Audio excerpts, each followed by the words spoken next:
बिस्मिल्लाहिर्रहमानिर्रहीम। अस्सलामुअलैकुम। Welcome to ऐसे टीचिंग जोन।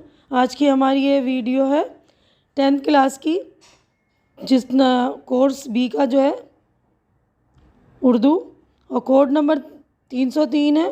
तो ये सैम्पल पेपर है, इसकी मैं जो है सॉल्यूशन भी कर दूंगी, आप लोगों को एक्सप्लेन भी कर दूंगी।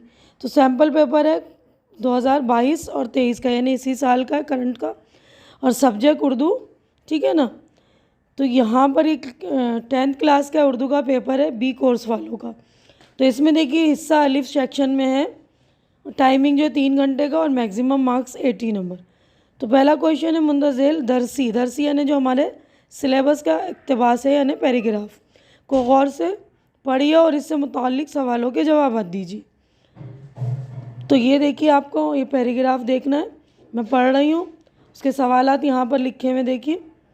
डॉक्टर अंबेडकर का असल नाम भीमराव सकपाल था। वो 14 अप्रैल 1891 को मध्य प्रदेश के कस्बा महू में पैदा हुए थे। इनका ताल्लुक़ महाराष्ट्र के महार ख़ानदान से था। इस ज़माने में छूत छात की वबा आम थी। डॉक्टर अंबेडकर को बचपन ही से इस किस्म के भेदभाव और नाइंसाफ़ी का सामना करना पड़ा। डॉक्टर अंबेडकर अपने उस्तादों का बेहद एहतराम किया करते थे। सतारा के एक स्कूल में अंबेडकर नामी एक उस्ताद, जो ज़ात पात की तफरीक को नहीं मानते थे, वो भीमराव को बहुत चाहते थे। उस्ताद और शागिर्द का ये रिश्ता ऐसा मजबूत हुआ कि आगे चलकर वो भीमराव सकपाल से भीमराव अंबेडकर बन गए। तो अच्छी तरह से आप लोग समझ लिए होंगे पैराग्राफ को। भीमराव अंबेडकर का ये आप लोगों की बुक का ही है। तो उसके बाद देखिए, इसके ताल्लुक़ से जो क्वेश्चन है इस पैराग्राफ के, पहला क्वेश्चन है कि भीमराव अंबेडकर का असल नाम क्या है। तो भीमराव अंबेडकर का असल नाम भीमराव सकपाल था। ठीक है ना। तो ये पहले का आंसर है। दूसरा है डॉक्टर अंबेडकर कब पैदा हुए। तो डॉक्टर अंबेडकर 14 अप्रैल 1891 को मध्य प्रदेश के कस्बा महू में पैदा हुए।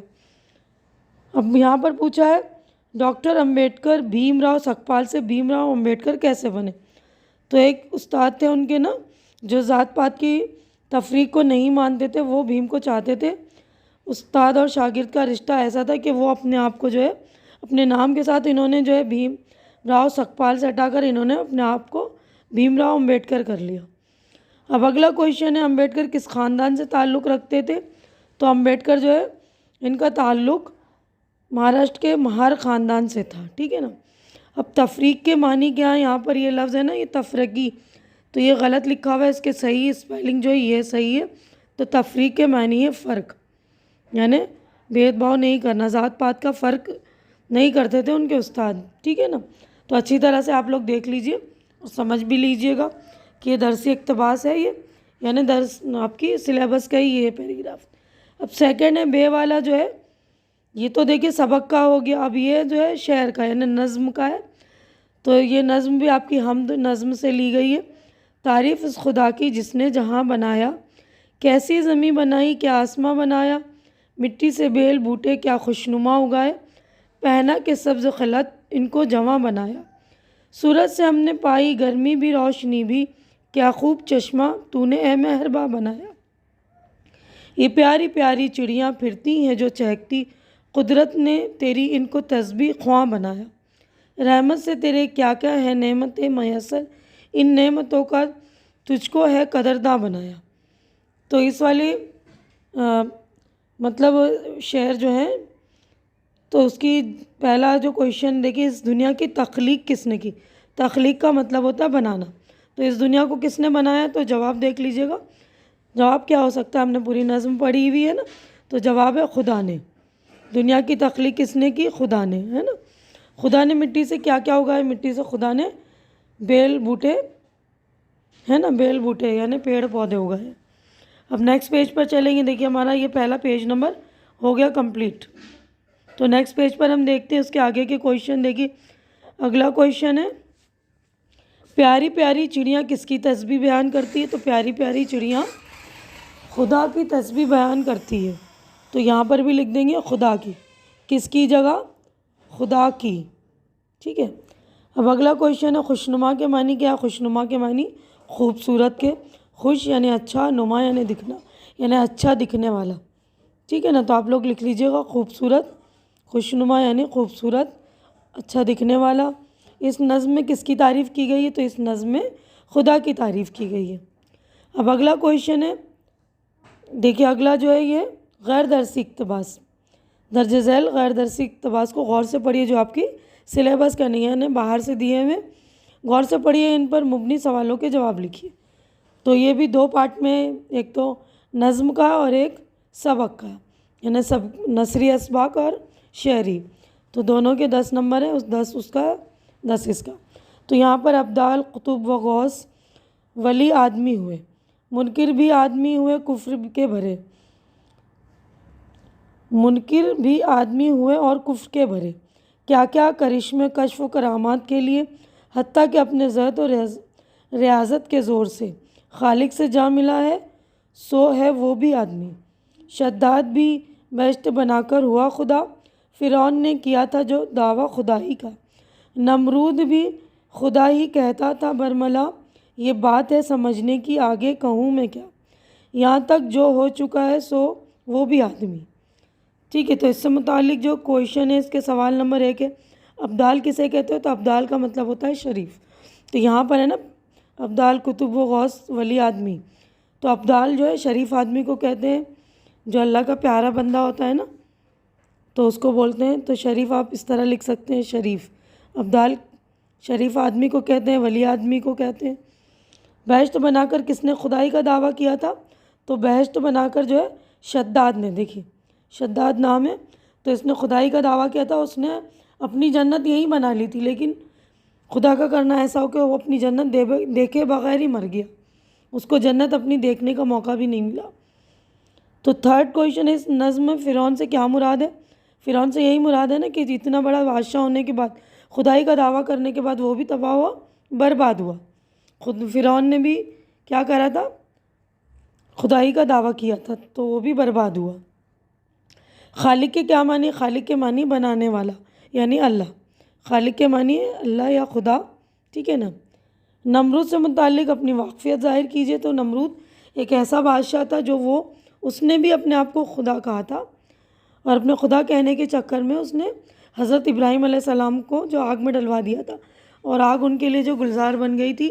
ये किस्सा बहुत ही मशहूर है, तो ज़रूर आप लोग पढ़िएगा ढूंढ कर कि नमरूद ने खुदाई का दावा किया था, है ना। अब उसके बाद नेक्स्ट है हमारा गैर दरसी इक़्तिबास है।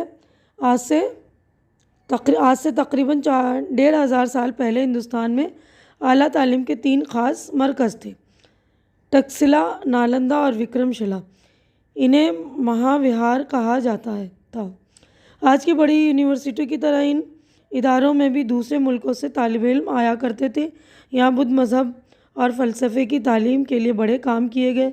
इन 3 महाविहारों में नालंदा सबसे ज़्यादा अरसे तक यानी तकरीबन 800 बरस तक कायम रहा। इसमें तालीम हासिल करने वालों में चीन के मशहूर सयाहियों की शख्सियत नुमाया। इनकी तालिब इल्मी का दौर 629 से 645 ईस्वी तक का है माना जाता है। नालंदा यूनिवर्सिटी 450 के आसपास कायम की गई।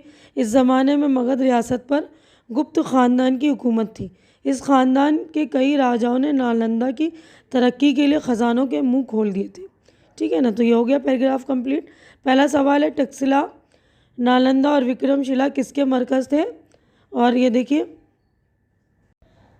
तो देखिए आला तालीम के 3 ख़ास मरकज़ थे, तक्षशिला, नालंदा और विक्रमशिला। ठीक है ना। तो पहले का आंसर ये है। और दूसरा क्वेश्चन था, महाविहार किसे कहा जाता है? तो इन्हीं तीनों को, यानी तक्षशिला, नालंदा और विक्रमशिला, इन्हें महाविहार कहा जाता है। तो दूसरे का जवाब भी यही है, इसी में। ठीक है ना। अब थर्ड क्वेश्चन देखते हैं हम। तो थर्ड क्वेश्चन देखिए, नालंदा महाविहार कितने दिनों तक कायम रहा? इसका जवाब हमने देख लिया ना, महाविहार किसे कहते हैं? तो तक्षशिला, नालंदा और विक्रमशिला को ही महाविहार कहते हैं। तो महाविहार कितने दिनों तक कायम रहा? हमने ये पढ़ा है, तकरीबन 800 बरस तक। अब चौथा क्वेश्चन है, ह्यून सांग की तालिब इल्मी का ज़माना क्या था और नालंदा यूनिवर्सिटी कब कायम की गई, ये भी देख लीजिएगा। तो देखिए, मशहूर चीनी सयाह थे ना जो ह्यून सांग, इसकी तालिब इल्मी का दौर 629 से 645 ईस्वी तक रहा। ठीक है ना। अब अगला क्वेश्चन है, पांचवा नालंदा यूनिवर्सिटी कब कायम हुई? तो नालंदा यूनिवर्सिटी 450 के आसपास कायम की गई। तो हमारे दोनों हो गए। अब थर्ड क्वेश्चन है, यौम जमहूरिया के उन्वान पर एक मुख्तसर मजमून तहरीर कीजिए। तो ये आप लोग मेरे ग्रामर की प्लेलिस्ट में जाकर देख लेंगे। यौम जमहूरिया के उन्वान पर मैंने मजमून लिख दिए। उसके बाद अपने स्कूल के प्रिंसिपल को छुट्टी के लिए दरख्वास्त लिखिए। तो इसमें शुरू में आप अपने स्कूल का नाम वगैरह लिख देंगे, तो उसके इलाके का भी नाम और उसके मेन हेडिंग ये डालेंगे। जो बीच का मैटर है कि मुझे अपने मतलब कोई ज़रूरी काम है घर पर, इसलिए मुझे आप 2 दिन की छुट्टी दे दीजिए, आपकी मतलब नवाजिश होगी, बहुत बहुत शुक्रिया। ठीक है ना, इस तरह लिख देंगे। और ये भी मैंने जो है दरख्वास्त अपनी प्लेलिस्ट में बना ली है, ये भी देख लीजिएगा आप। उसके बाद सवाल नंबर 5 है, हबीब तनवर के हालात ज़िंदगी पर एक नोट लिखिए। तो देखिए 5 नंबर का है, तो कम से कम 5-6 लाइनें आप लोग लिखिएगा। हबीब तनवीर हबीब तनवीर, उनके बारे में आप ये लिख सकते हैं कि उनका असल नाम हबीब अहमद ख़ान और तनवीर तखल्लुस है। वो जो है नागपुर यूनिवर्सिटी से उन्होंने बीए किया। उसके बाद वो ऑल इंडिया रेडियो में मुलाजिम हुए। इब्तिदा में उन्होंने फ़िल्मी गीत और मुकालमे भी लिखे थे और उन्होंने बहुत से उर्दू ड्रामे लिखे। ठीक है ना। तो इस तरह कोई सी भी 5 लाइनें लिखिएगा। हबीब तनवीर को कौमी और बैनुल अक़वामी सतह से कई एज़ाज़ात यानी कई इनामात मिले, नेशनल और इंटरनेशनल सतह पर। हुकूमत फ़्रांस ने इनको अपनी सवाने हयात लिखने के लिए स्कॉलरशिप देने का ऐलान किया था। तो अपनी ज़िंदगी के आखिरी अयाम तक वो लिखते रहे, यानी उन्होंने जो है अपनी ज़िंदगी के आखिरी दिनों तक उन्होंने लिखा है। ठीक है। उसके बाद आगे बढ़ते, इंटरनेट के फ़ायदे पर रोशनी डालिए। तो ये भी चैप्टर आपका जान पहचान वाली बुक से लिया गया है ना, इंटरनेट के फ़ायदे। तो उस पर आप देख लेंगे, उसमें भी आप 5 लाइनें लिख सकते हैं। उसके बाद छठा क्वेश्चन है, मिर्ज़ा गालिब के हालात ज़िंदगी पर रोशनी डालिए। तो ये भी 5 नंबर का है। तो इसमें भी आप 5 सेंटेंस कम से कम लिखना है आपको। ठीक है ना। या इकबाल की शायरी पर इख्तिसार के साथ रोशनी डालिए। इख्तिसार यानी मुख्तसरन। ठीक है ना। तो इन दोनों में से कोई सा भी करना है। यहाँ का मतलब होता है आप हबीब तनवीर के बारे में कीजिए या इंटरनेट के बारे में, मिर्ज़ा गालिब के बारे में लिखिए या इकबाल की शायरी के बारे में। ठीक है ना। तो ये आपकी बुक का ही है, तो बुक में से देख लीजिएगा, आपकी जान पहचान की बुक है ना, तो वहीं पर आपको मिल जाएगा। ये सब मैंने वीडियो बना दी है, आप लोग मेरी प्लेलिस्ट में जाइएगा। 10वीं क्लास की किताब जान पहचान मैंने बना दी है, तो उसमें देखकर आप लोग अच्छी तरह से याद कर लीजिएगा।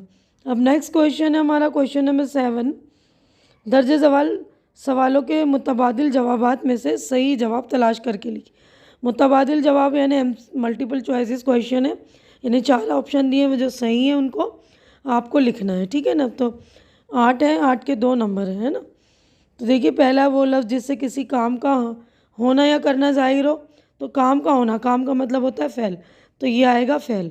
अब सवाल नंबर 2 है, नंबर 2, वो फ़ेल जिसका फ़ाइल मालूम ना हो उसे क्या कहते हैं? जिसका फ़ाइल मालूम यानी काम करने वाला मालूम ना हो, वो फ़ेल नाक़िस। ठीक है। अब यहाँ पर अशार जमा है शेर की। ठीक है ना, ये आएगा शेर की। अब लिखा है यहाँ पर मुंतज़िल में मुज़क्कर की निशानदेही कीजिए। तो हमारा पेज नंबर 3 भी कंप्लीट हो गया। नेक्स्ट पेज पर हम चलते हैं। तो देखिए यहाँ पर लिखा है हवा, घटा, फ़िज़ा, तूफ़ान।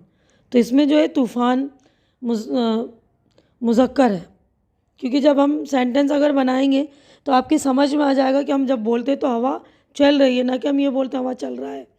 घटा, काली घटा छा गई, घटा छा गई, है ना।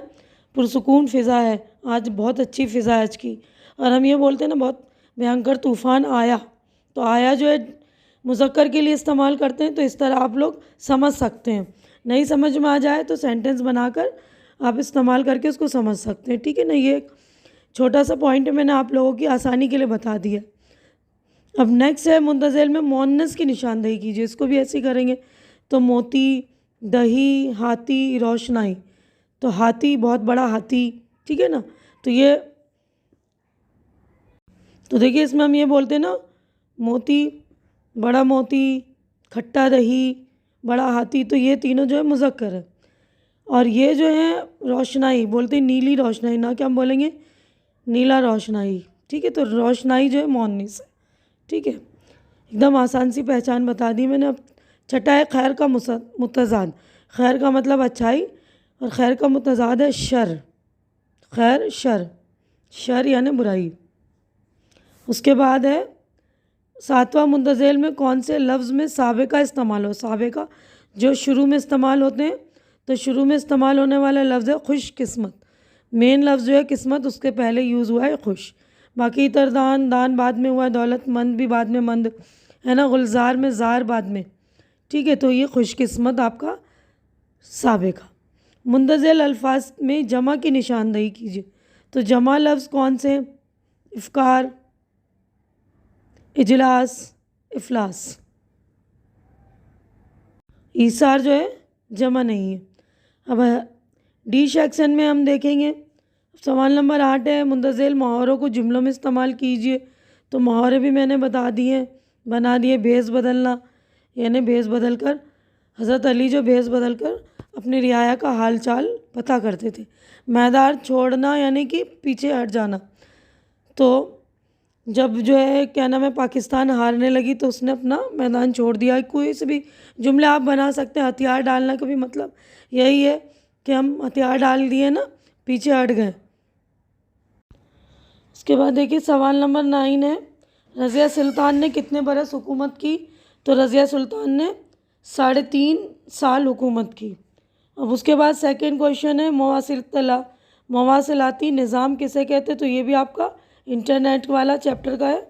तो देखिए मवासिलाती निज़ाम जो है एक जदीद तरीका कार है, ये एक नया तरीका है जिसकी मदद से हम बहुत ही थोड़े वक्त में एक जगह से दूसरी जगह अपना पैगाम पहुंचा सकते हैं और वसूल भी कर सकते हैं ना। पैगाम हम भेजते भी हैं और हमें मिलता भी है। इस निज़ाम के तहत इंटरनेट, टेलीविज़न, टेलीफोन, मोबाइल जैसी जदीद सहूलतें हैं। ठीक है ना। अब नेक्स्ट क्वेश्चन है बेतकल्लुफ़ी मज़मून का मरकज़ी ख़्याल क्या है। बेतकल्लुफ़ी मज़मून का मरकज़ी ख़्याल यही है ना कि बेतकल्लुफ़ी भेजा भी अच्छी नहीं है और मतलब बहुत ज़्यादा बेतकल्लुफ़ी करनी भी अच्छी बात नहीं, और बहुत कम बेतकल्लुफ़ी भी करें तो दोनों में ही नुकसान जो है उठाना पड़ता है। ठीक है ना। अब उसके बाद जो है ये भी आपकी बुक का ही है, बुक में से आप लोग थोड़ा डिटेल में देख लेंगे। सारी वीडियो मैंने पूरे चैप्टर की बना रखी है। अब अगला क्वेश्चन है क्वेश्चन नंबर 10, कन्हैया लाल कपूर किस ज़बान के उस्ताद थे। ये सब एक एक नंबर का क्वेश्चन है। खुदा के नाम ख़त किस ज़बान की लोक कहानी पर मुश्तमिल है। चिड़िया के खुदा की तस्बीह कैसे करती हैं। ठीक है ना। ये सॉरी 2 क्वेश्चन है ये 10वें में, तो दोनों के जवाब देख लीजिए। तो देखिए नंबर 1 का है कि कन्हैया लाल कपूर अंग्रेज़ी के उस्ताद थे। यहाँ लिखा है ना किस ज़बान के, तो आप लिख देंगे अंग्रेज़ी ज़बान के। और खुदा के नाम ख़त किस ज़बान की लोक कहानी पर मुश्तमिल है ना, तो खुदा के नाम ख़त जो है स्पेनी लोक कहानी। ठीक है। अब अगला है चिड़िया खुदा की तस्बीह कैसे करती हैं। तो चिड़िया जो है चींची करके सुबह जो हमद वगैरह गाती है ना, उससे ही लगता है जो चिड़िया जब चहचहाती तो ऐसा लगता है कि खुदा की हमदो सना कर रही है ना। अब अगला क्वेश्चन है तारीफ़ उस खुदा की जिसने जहाँ बनाया, उसका दूसरा मिसरा है कैसी ज़मीं बनाई, क्या आसमां बनाया। ठीक है ना। अब नेक्स्ट क्वेश्चन देखते हैं हम क्वेश्चन नंबर 12, अवामी शायर किसे कहा जाता है। तो देखिए अवामी शायर जो है नज़ीर अकबर आबादी को कहा जाता है। और ये नेक्स्ट है नाज इसके लब की क्या कही है, पंखड़ी गुलाब की सी है, ये किसका शेर है। तो ये जो है मीर तकी मीर का शेर है। अब इसमें थर्ड है काबे किस मुंह से जाओगे गालिब, शर्म तुमको मगर नहीं आती। इस शेर में कौन सी सनत इस्तेमाल की गई। तो इसमें सनत तज़ाद या नज़ीद है ना, जाओगे नहीं आती, जाना और आना एक दूसरे के मुतज़ाद है, तो सनत तज़ाद इस तरह लिखेंगे तेज़ वाद अलिफ और दाल। तो हमारा ये पेज नंबर 4 कंप्लीट हो गया है। तो देखिए सैम्पल पेपर में 4 पेजेस ही थे, तो ये पेज भी हमारा कंप्लीट हो गया है। तो मैं वीडियो भी अपनी यहीं पर मुकम्मल कर रही हूँ। उम्मीद कर रही हूँ कि जो कुछ मैंने आप लोगों को समझाया आपके बहुत ही हेल्पफुल होगा, काम आएगा आपके पेपरों के लिए। और उम्मीद करती हूँ कि मेरी वीडियो आप लोगों को अच्छी लग रही होगी। अच्छी लग रही तो इसे लाइक कीजिए, ज़्यादा से ज़्यादा शेयर कीजिए, ताकि जो भी ज़रूरतमंद आपके दोस्त वगैरह हो उनकी ज़रूरत पूरी हो सके। और मेरे चैनल को सब्सक्राइब करके आप लोग मेरी हौसला अफजाई कीजिए, मेरी हिम्मत बढ़ाइए। हमारी अगली मुलाकात इंशाल्लाह नेक्स्ट वीडियो में होगी। तब तक के लिए आप लोग अपना ख्याल रखिए, मुझे दुआओं में याद रखिए। अल्लाह हाफिज़।